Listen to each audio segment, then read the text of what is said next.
I'm here. Oh, you're here. You're the other way. Let me Oh, turn. Oh, that's it. that's it. We're all the right way up now. This actually happened last week. We were going live, and one was this way, one was that way, but we managed to figure it eventually. So well done, you.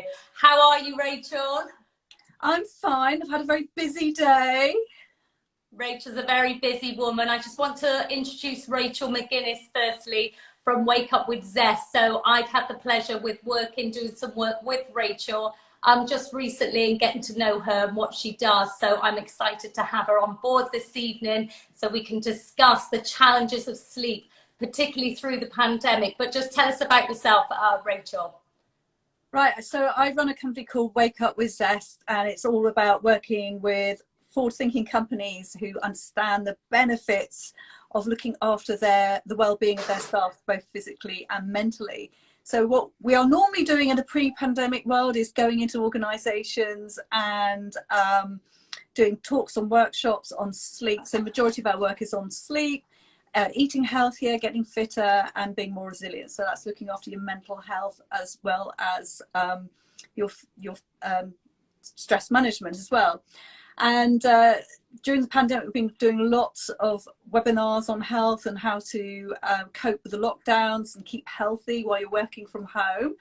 And we've also set up an employee wellbeing hub called the Zest Wellbeing Hub, which Sandy's a contributor for us, which can be for individuals as well as organisations. And we sort of look at, as well as looking at sleep and fitness and resilience and healthy eating, we're also looking at women's health, men's health, and financial well-being as well. So we're quite busy at the moment, helping people navigate their way through the pandemic.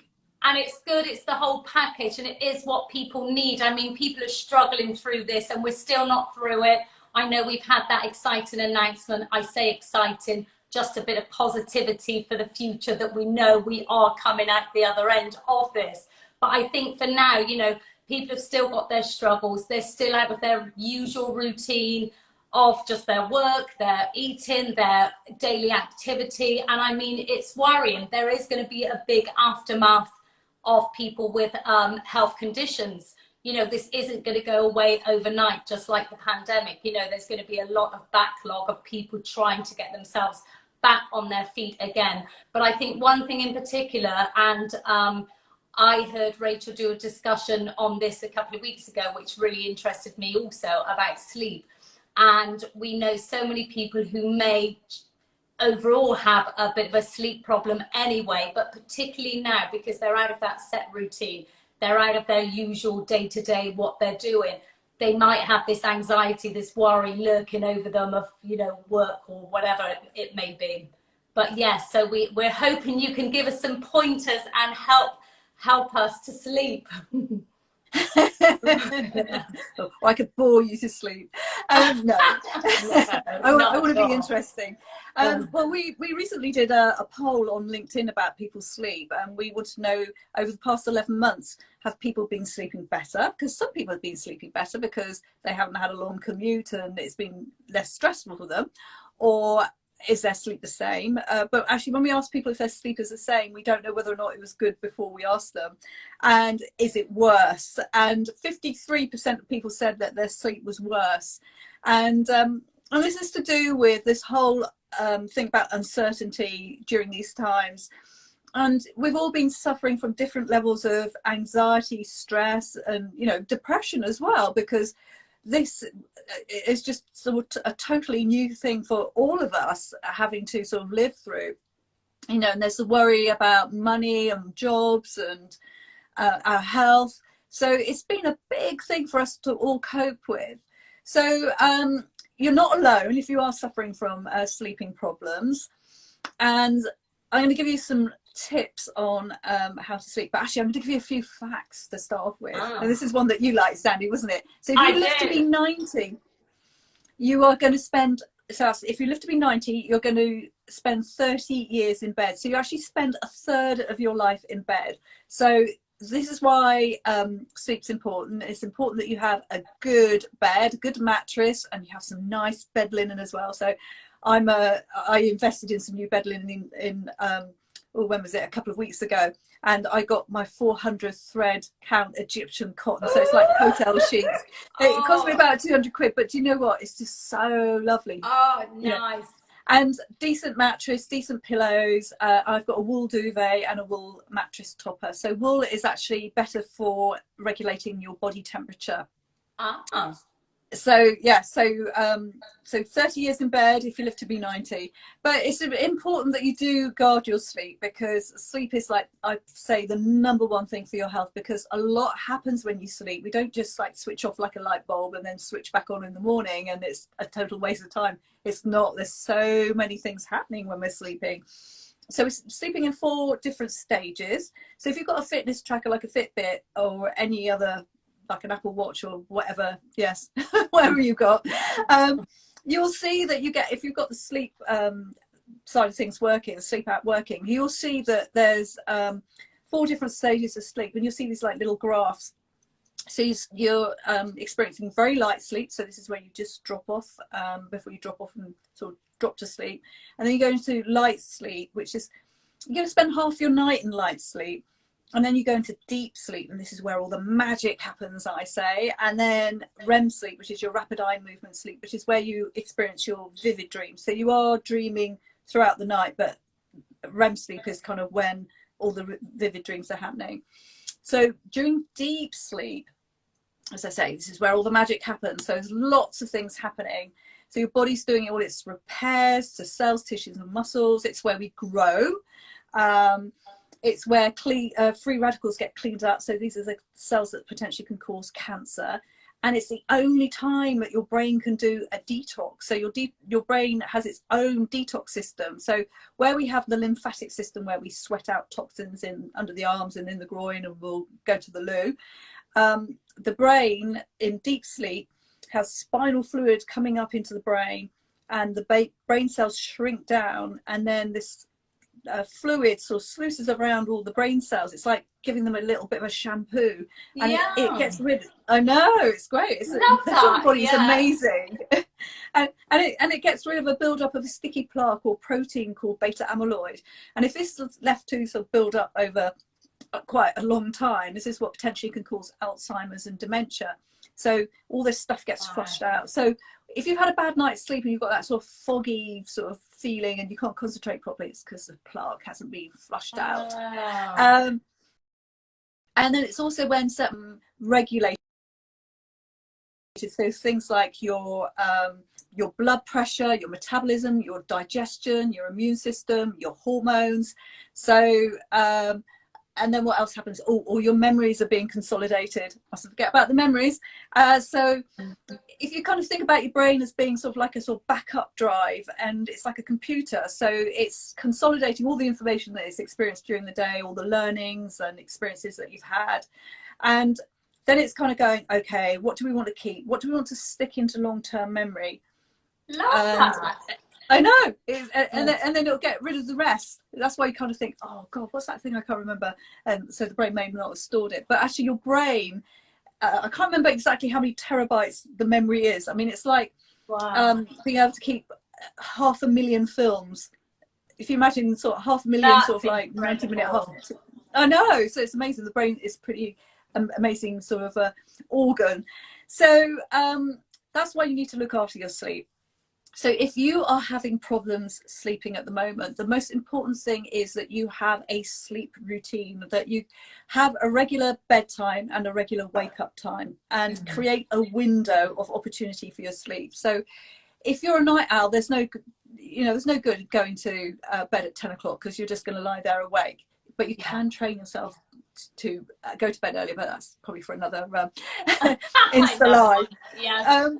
But so for example, my window of opportunity for sleep is lights off at 10, wake up at 6, and then I've got 8 hours to get my sleep. So I'll probably sleep around anywhere between 6 3/4 to 7.5 hours, and that's where I feel kind of at my best.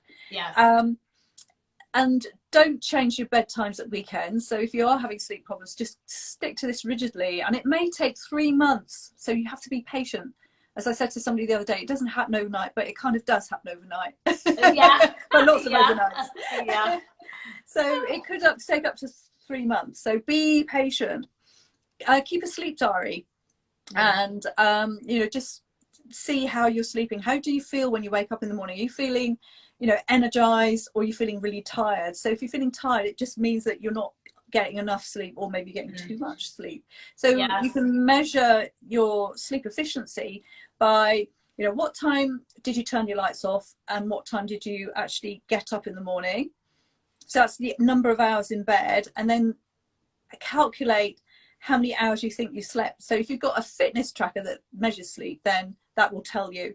And then you divide, you have to do it all in minutes, and then you divide the minutes you slept by the minutes you were in bed, and that will give you a percentage. And if you've got 85% is probably about what you should be aiming for. And so guard your sleep. What else do I need to tell you? Switch off your tech at least 90 minutes before you go to sleep.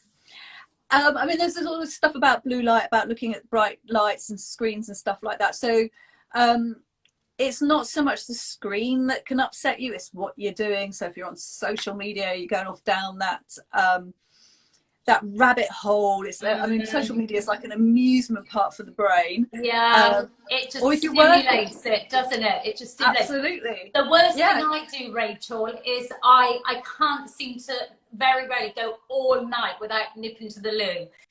And when I do, the first thing I do is the phone's there, look at the time. So then it's like, oh, there's some messages, and it's switching on the brain, isn't it? It's the worst thing I can be doing is just I try not to. I'm like, don't go to the loo, don't go to the loo, because it will wake me up. Don't look at the phone, don't look.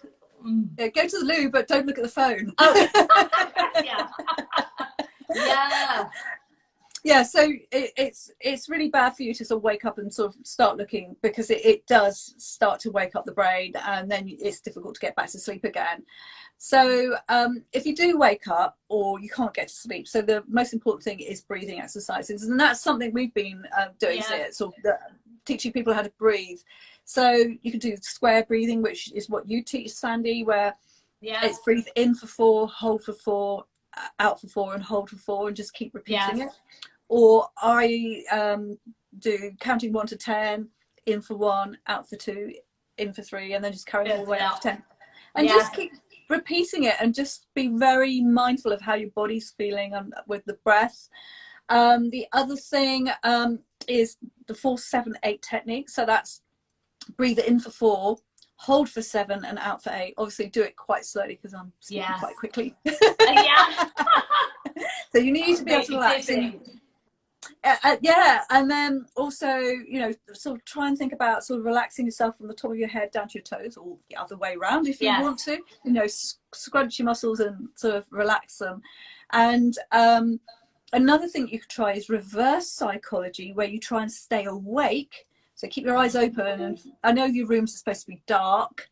We'll talk about environment in a minute, but just try and keep awake, and as soon as you find your eyelids are closing, just open them again, and just keep doing that, and you'll find that your eyes will keep closing, and then eventually you may fall asleep. If you can't get back to sleep, you sort of guesstimate about 15 minutes. So you shouldn't really be clock watching, because clock watching is going to give you loads of anxiety. So what you can do is guesstimate about 15 minutes, and then get up, make yourself a cup of herbal tea, and just go and sit and read a book. No screens, no phones, no laptops, no tablets.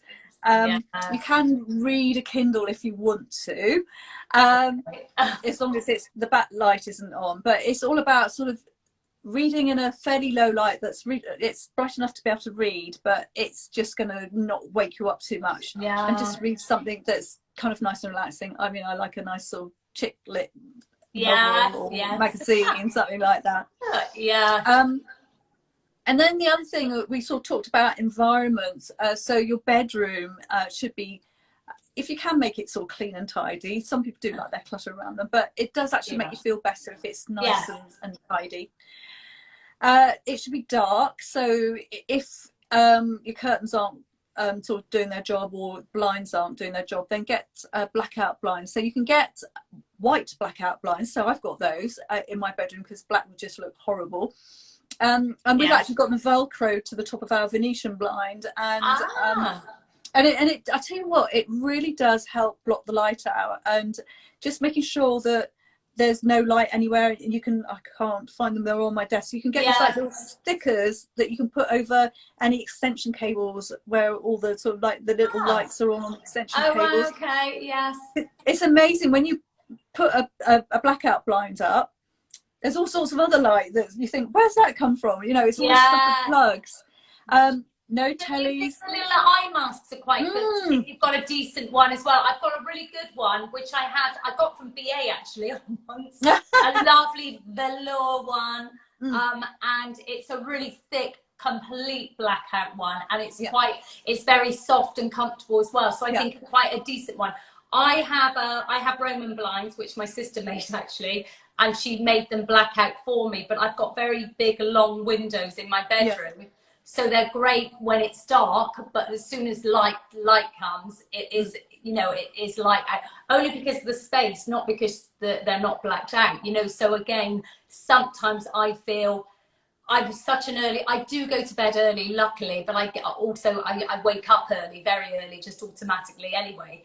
And I sometimes think, I just want to sleep a little bit longer, So that's when I sometimes take the little eye mask and put that on. Yeah, absolutely. So eye masks are great. And then earplugs are good as well. I'm just getting them out of my drawer. There's some brilliant earplugs. You can get them off Amazon. They're bright pink and yellow. And they're cheap as chips. So don't go to your local high street chemist and get them from Amazon, our favorite online retailer, and you can actually buy like 200 pairs for 20 quid. I mean, you can buy 40 pairs for like £5 or something like that. Are those the squidgy ones? They're the really squidgy ones. So the ones you get on planes are a bit hard and rubbery, but these are really malleable, and they last maybe a couple of weeks and then you just chuck them. I mean, I guess that's not very environmentally friendly, but but anyway, they do block out a lot of noise. Ideal temperature for your bedroom is about 16 to 18 degrees. So have a window open or have a fan on. Fans are actually quite good for white noise. So I like to sleep with the sound of crashing waves. So I've got an app which I've got on my iPad, but my iPad is on Do Not Disturb on flight mode. Very good. So I'm not tempted to look at it in the night. So it's just playing a loop of crashing waves, which is really, really nice and relaxing. But it does cut out a lot of background noise as well if you're living near a road or a railway or something like that, or underneath a flight path. Coffee drinkers. Oh, coffee drinkers. So if you are having coffee, I don't, luckily. No, I've had to give up. Even decaf I can't tolerate because it gives me palpitations. So with caffeine, caffeine has something what they call a half-life. So it stays in your body for about sort of 6 hours after you've drunk it. Ooh. So some people might be able to get away with having their last coffee about sort of midday or 2 o'clock in the afternoon, and it's out of their system by the time they go to sleep. But if you are having problems with your sleep, then you might have to cut it out altogether because it blocks a receptor in the brain called adenosine, which adenosine is a bit like melatonin. It gives you that drive for sleep. And this is why you feel sort of wired and tired when you've drunk caffeine. You're kind of thinking, oh my God, I'm sort of like, I've got to keep going, but your body and your brain are sort of like going, ugh. So be careful with caffeine. And caffeine is found in chocolate. So even dark chocolate and green tea, energy drinks. So just be careful. And normal tea as well. So swap over to something like rooibos or herbal teas after a certain time. And alcohol, it really depends actually. You have to kind of play around with it. So I found that alcohol does upset me.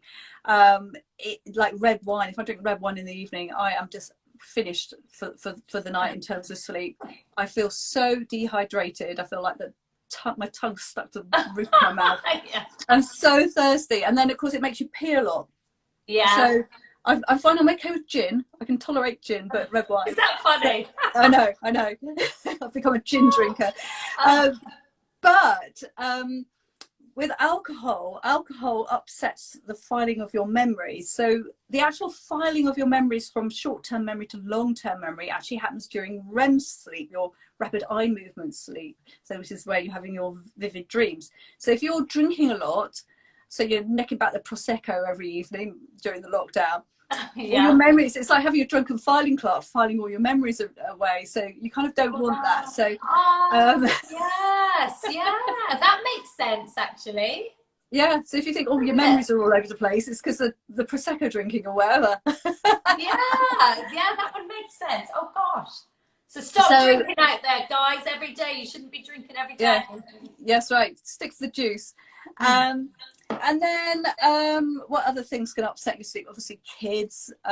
Having a TV in your bedroom. So you want to get rid of as many electrical items as you can out of your bedroom. So your phones, your tablets, TVs on the wall, because electromagnetic pollution actually upsets your sleep. So all these things are emitting sort of radio waves. Absolutely. So so you just want to sort of eliminate that as much as possible. So just have the basics like an alarm clock, lights, or anything else that you kind of need in your bedroom. Also, like low light. So in the evenings, you know, just be in low light, and then when you go to bed, that's right, it's winding down. Now the only thing that kind of puts a spanner in the works with this is you kind of think, oh, I'm feeling all nice and tired. Okay, I'll just go and get ready for bed. You go into your bathroom, switch the light on, it's like blam, bright light. Yes. So either change, well, you can't really change the light bulbs in your bathroom because you do need light. But however, you know, off our favorite online retailer, Amazon, I mean, you can get these like little battery operated lights that are movement activated. So if you do go to the loo in the night and you want to switch the light on, you can, instead of waking yourself up, but it's a kind of orangey light, but you can still use it, you know, still enough light to take your makeup off and clean your teeth and do whatever else you need to do. But it just means then you're not sort of going back into bright light, and then by the time you get into bed you're like wide awake again. So unless you sort of do all your ablutions and get into your PJs sort of before you're sort of watching the last sort of telly program and then go to bed. And that makes sense actually. That makes complete sense. I mean, even in the night when I have to get up in the middle of the night like in pee, I just don't turn the light on because I actually almost walk to the loo like this so that I'm trying to not wake I don't want to be awake, but if I'm bursting to do a pee, I'm like, oh okay, I need to find my way to get to the loo and then get back, close my eyes without trying to avoiding looking at the phone, looking at anything. That's right. Yeah, it's very tempting. I think that's one of the key things is that it's the phone. I think it's very easy to have the phone. I'm guilty of it, you know, have the phone next to us as we go to sleep. I don't have a TV in my room, but I do have a laptop, which I will watch if I want to watch something. But we know it stimulates the brain. We know that it wakes our brain up. We know that it's going to wake us up again. And we want to, I mean, we feel so much better when we've had a good night's sleep, don't we? It's absolutely. And we don't equate all these things. So all this screen stuff has only really been about the last 12 years because Netflix was, I think it was like a mail order service, wasn't it, with DVDs. So you know, we have all this entertainment, you know, at our hands, either on our phones or so much tablets or so you know, what's better than sitting in bed watching Netflix? But it is actually the bedroom. If you're having problems with your sleep, the only things that you should really be doing in your bedroom is sleep and sex, and maybe reading. Maybe reading. Okay, hold on, check, find a husband. I agree. I've got to fulfill something on my tick list. Yeah, hold on. Book, man, bed. Bed. So it's because you want the brain just to understand that the bedroom is basically for those three things. It's not supposed to be a gym or a place to work. And I know people are probably really struggling at the moment because they're maybe having to work in their bedrooms and things like that. But just make sure everything is switched off. And maybe if you can screen everything off. I mean, hopefully people will be going back to offices in the next couple of months. But, you know, if you're having problems with your sleep, it's so important that you really do try and get back into a sleep problem. Now, the other thing is, if you do have a sleep problem and you're trying to get to sleep, stop thinking about sleep. Yeah. and that's why I actually say do the reverse psychology and think about staying awake because you won't go to sleep. Because actually, the more you try and think about going to sleep, you know, you lie there and you think, oh God, why can't I sleep? And then you sort of turn around and you go, oh, I still can't get to sleep. So exactly, so you're not going to be able to get to sleep by doing that. So you have to kind of practice maybe some mindfulness or meditation. You know, if you have got your phone by your bed and it's in flight mode and do not disturb mode, and maybe you have some things already downloaded from Spotify or YouTube that you can listen to, like a sleepy story or a guided meditation, that's good because that will distract you. Or if you can focus on your breathing, that will distract you. But sort of thinking about not being able to sleep is just going to make the problem worse. So it's and looking at the clock as well, which is what I mentioned before. And do people still have like alarm clocks? You know, I mean, you think I've not had one of those. I don't know when was the last time. Actually, I don't have even had an alarm clock, but you know, something that. Yeah, I guess people do. You know, the old school one that like frightens the life out of you when it goes off in the morning. But actually, I think most people use their phones. But actually, what we do is we put our phone out on the landing on a shelf, so we actually have to get out of bed to turn the alarm off. Very good. That's clever. Yeah. So that means that the phone is out of the bedroom, but obviously we have to have phones on just in case there's a like emergency with parents or, you know, or kids and things like that. But at least the phone is actually out of the bedroom, so people can reach us if need be, but we haven't got it right by the bedside table. That's good. That's a smart move. I think also people are lacking, like, you know, where they're lacking daily activity. Sorry, even just getting up and going to work, you know, so the number of steps they're doing in the day, their activity levels are just so much, so reduced during these times, these last few months. So as well, they're probably not as tired to go to bed, you know, like, I mean, or because they're some kind of resting through the day. They're not doing, you know, people aren't doing as much as they were. I mean, it's a sad state of affairs at the minute. I mean, I know we're coming through it, thankfully. So hopefully we're coming to the end and people can get back to a routine. But it's not going to be for we've still got a while until that will happen. And I think this is the issue. And I really feel for parents who have young children at home. I've got a few friends who do. And they're tearing their hair out, you know, because the poor kids, they've been homeschooling, they've been working themselves, they're all confined in the same environment, you know, and it must be so tough. But thankfully, you know, kids are going back in 2 weeks now. So at least that will ease for the parents of the people who are struggling to sleep.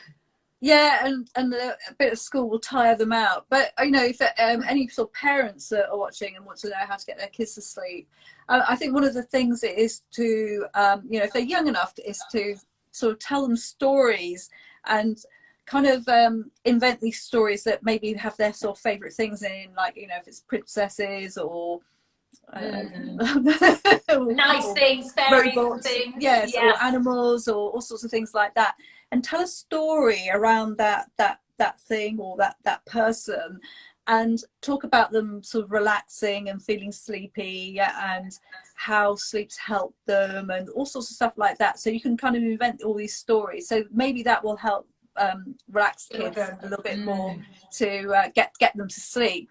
But, you know, it is a real sort of problem for them. And also, you know, they've been suffering with stress as well. So it's important in the evenings to have this bedtime routine as a whole family, that it's not a stressful time, that you're just trying to relax together. You've got low light, making sure the kids aren't on their screens, you know, until, you know, before they go to bed, because that is a massive problem. Because again, it's stimulating the mind. Before bedtime, yeah. My gosh, oh Rachel, this has been so useful. I mean, it's so interesting, it's so important, it's a huge part of our 24 hours every single day. It's something we all need, it's something we have to do, and something which is going to definitely make us feel better. So I mean, I think we want every option to be able to sleep better, you know, so that we can be more productive on a day-to-day basis, isn't it? You know, it's That's right, yes. So shall I mention my sleep school? Absolutely, yes. So sorry, for one, I never knew, which of course there's a World Sleep Day on, so over to you, Rachel. Yes, so it's World Sleep Day on the 19th of March. And there is a thing. It's I a know, thing, isn't there it? is a thing. Mm-hmm. And I can't remember what the theme was. Oh. Yeah. It's something about being healthy and sleeping. But anyway. Of course, yeah. Yeah, I should have remembered that one. So so we're launching Sleep School, or Zest Sleep School, on the 19th of March. And so if you're interested in joining us, it's £75 for 4 weeks or £197 for 12 weeks. So the reason why we've got different ones is that some people will be able to get their sleep back on track in 4 weeks, but as I said before, sometimes it can take up to 12. And the people who do the 12-week program will get one-to-one coaching with me. So I am a cognitive behavior therapist for insomnia, so I know a lot about sleep, and also I know a lot about insomnia as well, because I used to suffer from that. So we're going to be covering all sorts of different topics to do with sleep, to make sure that you're getting your sleep on track. There'll be accountability, and every week for 4 weeks we will be running a sleep clinic. So if you want more information, I was hoping I was going to get my web page up by today. What I will do, I will put it up on this, because I'll save this anyway, this recording. Okay. I'll be able to put it up there, so I'll put all of Rachel's information and her link to the school, to the sleep school. But then also I'll be able to share this on each of the social media channels, also with a direct link to Rachel and to Wake Up with Zest. Yes, I think it's important. I was going to say, if you message me at Wake Up with Zest on Instagram, or you can email me hello@wakeupwithzest. So good. Yeah, sorry, you were going to say, Sandy. I interrupted you. No, and that's good. Yeah, it's a shame with this, when we do live on here, I'm able to put a title in, but I'm not able to put anything else until we've actually finished the going live, because this is live. So I mean, anybody who's missed this now, this will go up as well, so they can get all the full information. And I think it's a great idea. I mean, I know a lot of people who have sleep problems, and this is the lady to go to help with your sleep then. And I mean, I think the value of that is just priceless, because to be able to just sleep, if you have this problem, must be like, oh my gosh, I slept, I had a night's sleep, to be able to function correctly, from a day-to-day basis. So yeah, no, thank you so much, Rachel. This has been really, really useful, really helpful. And as I said, I'll share all of Rachel's details so that anybody can sign up. So it's the March the 19th. That's right. That's when it kicks off, on World Sleep Day, on the theme that I cannot remember.